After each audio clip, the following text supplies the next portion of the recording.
साड़ी जब ठाकुर के लिए चली तो रो कि हे विधाता, आज मेरी ऐसी दशा हो गई जिस घर में सोना चांदी हीरा जवाहरात लगता था, आज ऐसी मेरी स्थिति हो गई है कि एक फटे पुराने वस्त्र भी है वो भी रख रहा है, शरीर पे रुक नहीं पाएगा। सब रोने लगे कहने कि हे विधन कैसे लिखला हमारो नसीब के, कि हे विधन कैसे लिखला हमारो नसीब के, हे विधन कैसे लिखला हमारो नसीब के, अखियां में लोरवा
आसु पी रही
गली के जन कैसे निकला हमारो नसीब जन कैसे निकला हमारो नसीब हमारो नसीब हमारो नसीब।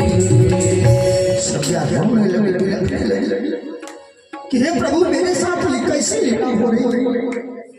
शिव्या ने तुरंत अपनी साड़ी में से आधा फाड़ करके दिया और जब साड़ी को फाड़ करके दिया तो तुरंत विश्वामित्र जी आ गए।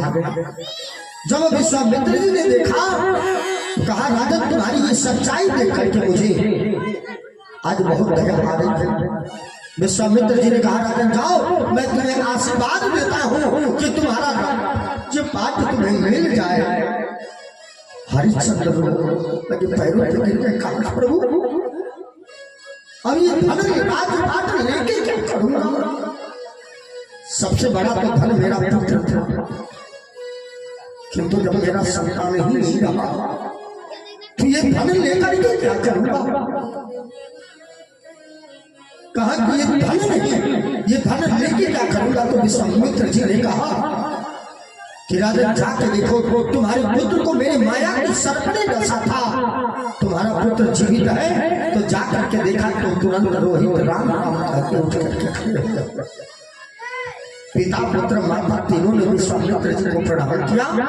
विश्वामित्र जी ने आशीर्वाद दिया। तुरंत हरिश्चंद्र और शिव्या और रोहित तीनों अयोध्या चले आए। आकर के लगे राज हरिश्चंद्र थोड़ा सा छूट के बोला कि बालक का मुख देख लूंगा तो बलि दे दूंगा किंतु वह कार्य नहीं कर पाए तो हरिश्चंद्र को गर्दन के ठोकरें खानी पड़ी थी। हरिश्चंद्र के पुत्र थे रोहित रोहित का लड़का वाला हरित हरित का लड़का वाला चंपा। ये चंपा अपने नाम पे नगरी बसाई थी जिसका नाम था चंपापुरी। चंपा के पुत्र थे सुरेश सुरेश का लड़का वाला विजय विजय के पुत्र थे भरू भरू का लड़का वाला बाहु बाहु का लड़का वाला बाहु का लड़का वाला ब्रिक ब्रिक का लड़का वाला सगर। इस सगर के पास दो रानी रही और एक का नाम था सुमत एक का नाम था केसर। और सुमत के गर्भ से भगवान का भक्त के रूप में एक बालक का जन्म हुआ जिसका नाम असमंजस रखा गया। और दूसरी रानी के गर्भ से 60,000 पुत्र का जन्म हुआ था। राजा सगर ने अश्वमेध यज्ञ किया और अश्वमेध यज्ञ में घोड़ा छोड़ा तो राजा अपने 60,000 पुत्रों को साथ में छोड़ा। तो इंद्र ने देखा तो सोचा कहीं राशन न छीन ले तो उस घोड़े को ले जाकर के पातालपुरी में कपिल जी की कुटिया पर बांध दिया। राजा सगर के पुत्र जब गए तो देखा तो सब निराश हो कहा ये क्या। और यह देख करके तुरंत क्रोध में आए और कहा किसी दुष्ट ने मेरे पिता के जंग का छोड़ा घोड़ा चुरा करके लाया था। कपिल जी को सताने लगे तो कपिल जी क्रोध में आके श्राप दे दिया। तो राजा सगर के 60,000 पुत्रों का विनाश हो गया जल के राख बन गया। कुछ समय के बाद असमंजस घोड़ा को खोजते हुए आए। कपिल जी को वहां देखा तो आग्रह से विनती करके घोड़ा को मांगा। कपिल जी ने कहा ले जाओ। तो कपिल तुरंत असमंजस ने कहा इसके साथ हमारे 60,000 भाई थे वो कहाँ है। कहा कि मैं ये तो नहीं जानता कौन है लेकिन मुझे सताने लगे तो हमने श्राप दिया तो जल करके राख बन गए। तो कहा बताइए इनका उद्धार कैसे होगा। कपिल जी ने कहा इस समय गंगा जी ब्रह्मलोक में है और जब मृतलोक में आएगी अपनी धारा में के वेग में जब इस राख को दहवा करके लेके जाएगी तब तुम्हारे पूर्वजों का उद्धार होगा।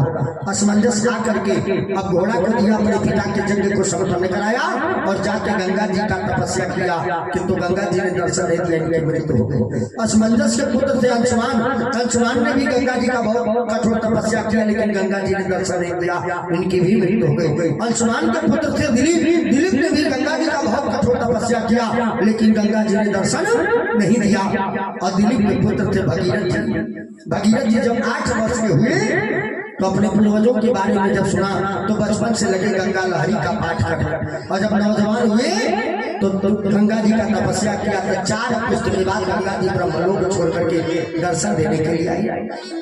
कहा बताओ तो तुरंत कहा भगीरथ जी ने कहा कि माई हमके यह वचन भी कि ब्रह्मलोक छोड़ के मृतलोक में आए।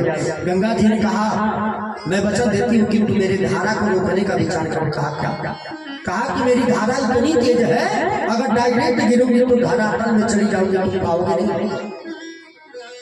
कहा तो किसके अंदर क्षमता है? गंगा जी ने कहा वैसे तो मेरी नजर में कोई ऐसा व्यक्ति नहीं है कि तो मेरे धारा को रोक पाए, लेकिन हाँ अगर हो सकता है तो शिव जी रोक सकते हैं, लेकिन शिव को भी 100 बार सोचना पड़ेगा। तो भगीरथ जी ने शंकर जी का तपस्या किया, शंकर जी प्रसन्न हुए। कहा मांगो, क्या मांगो? वरदान चाहिए। तो तुरंत भगीरथ जी ने कहा प्रभु यह वरदान दी कि जब गंगा जी ब्रह्मलोक से चलेंगे तो आप उनकी धारा को रोकेंगे। शंकर जी का नहीं, हमारे बस की बात नहीं। भगीरथ जी का नहीं तो हम जानते बानी कि रौरे बस की बात नहीं। गंगा जी ने कहा कैसे तुम जानते हो? भगीरथ जी ने कहा गंगा ने कहा था कि मेरी धारा को रोकने के लिए 100 बार सोचना पड़ेगा। तो तुरंत समझ गए कि बस करो, गंगा को तो अभिमान है। शिव जी ने पूछा कि क्यों नहीं? शिव जी से भगीरथ जी ने पूछा क्यों नहीं आप धारा को रोकेंगे, गंगा की धारा को क्यों नहीं रोकेंगे? तो तुरंत शिव जी ने कहा काहे से गंगा के नमवा में रोज चमो नहीं। शिव जी ने सती जी का परिचय क्यों किया था? क्योंकि सती जी के नाम में रोज चमो नहीं था। कि रुचि रे कर बिना तजादी सती सी नारी, अकिन और धंग प्यारी लागी गिरजे सको।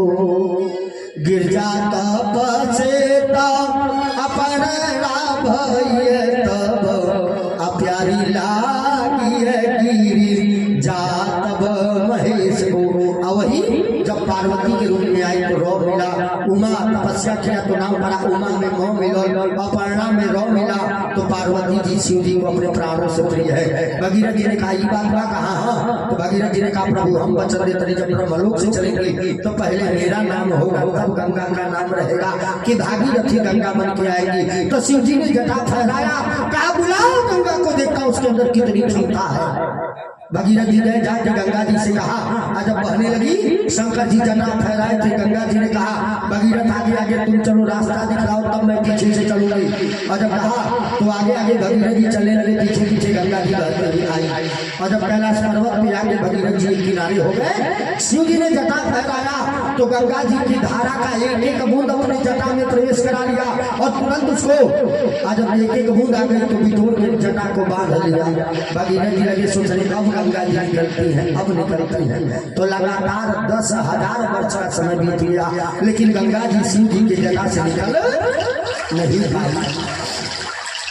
और जब शिव जी की जटा से नहीं निकल पाई, भगीरथ जी कहला प्रभु 4 पुस्त के बाद ब्रह्मलोक छोड़ने वाले बड़ी कृपा करी, पूर्वजन का उद्धार करे। तो शिव जी ने जटा के बीच से बाल पकड़ के उठाड़ा तो थोड़ा सा जमा पाई, तब झिर झिर गंगा जी बहने लगे। और जब गंगा जी जाने लगे तो शिव जी ने विदाई किया तो दिया क्या था गंगा जी को? नाम दिया। नाम क्या दिया? तो नाम पड़ गया गंगा जी का जटा शंकरी, कि शिव जी के जटा से निकल के गए। भजन लोग गाते हैं कि भजो रे भाई राम चरण सुखदाई, की जय चरण से निकली सुरसरी शंकर जटा समाई। जटा शंकरी नाम पड़ो है त्रिभुवन तारण आई। भजो रे भाई राम चरण सुखदाई। अब आगे जब बढ़े, जब वहां से अब आगे आगे भगीरथ जी चलने लगे तो पर्वत गोमुख आई, गोमुख से अब सीधे तब जमीन पकड़ लिया। तो वहां से आई केदारनाथ, केदारनाथ से ऋषिकेश, ऋषिकेश से हरिद्वार। तो आकर के देखा, आगे बढ़ी तो देखा प्रभु का मंदिर है। तो घूम करके जाके भगवान के चरणों के रच लिया और लेके चली। तो उस स्थान का नाम पड़ गया हर की पैर, कि हरि के पैर को छू करके गई तो गंगा जी का नाम पड़ गया हर की पैर। जब वहां से आगे बढ़ी तो एक महात्मा जी थे जिनका नाम था जहनु ऋषि, कुटिया बनाए थे। कुटिया के बाहर निकल के तपस्या कर रहे थे। और जब गंगा जी ने देखा तो जहनु ऋषि का कुटिया दहवा के लेके जा रही थी, तो देख करके तुरंत जहनु ऋषि को क्रोध आ गया। तो अजूरी बना के गंगा जी के घर में पी गई। भगीरथ जी बहुत दूर तक गए और जब पीछे घूम के आए तो देखा कुटिया है नहीं तो गंगा जी है। तो बहुत विनती किया तो भगीरथ जी ने सोचा कि मुंह के रास्ते से निकालूंगा तो शुद्ध हो जाएंगे, जब शंका के रास्ता से निकालूंगा तो खारा हो जाएंगे, करूँ क्या? तो दहिना जान चिरा तो गंगा जी निकली और निकल के बहने लगी झिर झिर झिर झिर। तो नाम पड़ गया जाह्नवी। गंगा जी को बहुत अभिमान था कि मेरा धारा कोई रोक नहीं पाएगा। लेकिन ये नहीं जानती है ये धरती वीरों से खाली नहीं है। इस धरती पे ऐसे ऐसे वीर रहे हैं कि अजूरी बना करके एक बार में पूरे समुद्र को ही पी के सुखा दिया था। अगस्त ऋषि ने क्या किया था? तो पूरे समुद्र को अभिमान था, मार्ग नहीं दे रहे थे जाने के लिए, तो तुरंत अगस्त ऋषि ने अग्नि बना के समुद्र को ही पी लिया, समुद्र को सुखा दिया। तो सब लोग बहुत आग्रह करे तो लघु शंका किए थे, तब वो पानी भरा समुद्र में, इसीलिए समुद्र का पानी था रहा। और जब अब वहां से आगे गए तो 7 धारा में गंगा जी बची, तो 6 धारा दूसरे तरफ चला गया, 1 धारा भगीरथ जी के साथ। अब बहुत दूर जाने के बाद 7 धारा एक में मिला, तो भगीरथ जी गए कपिल जी की कुटिया पे, एक किनारे अपने रथ को लगाया, तो गंगा जी कपिल जी के कुटिया के किनारे से सट करके बहते हुए जा करके राजा सगर के 60,000 पुत्रों को उद्धार करते हुए ले जा करके समुद्र में मिला दिया। तो संस्थान का नाम पड़ गया गंगा सागर। लोग कहते हैं कि सब तीर्थ बार बार गंगा सागर एक बार, तो कब अगर पूछा जाए कि एक बार मतलब तो लोग कहना जीवन में एक बार, लेकिन संजों कभी नहीं, साल में एक बार। क्यों?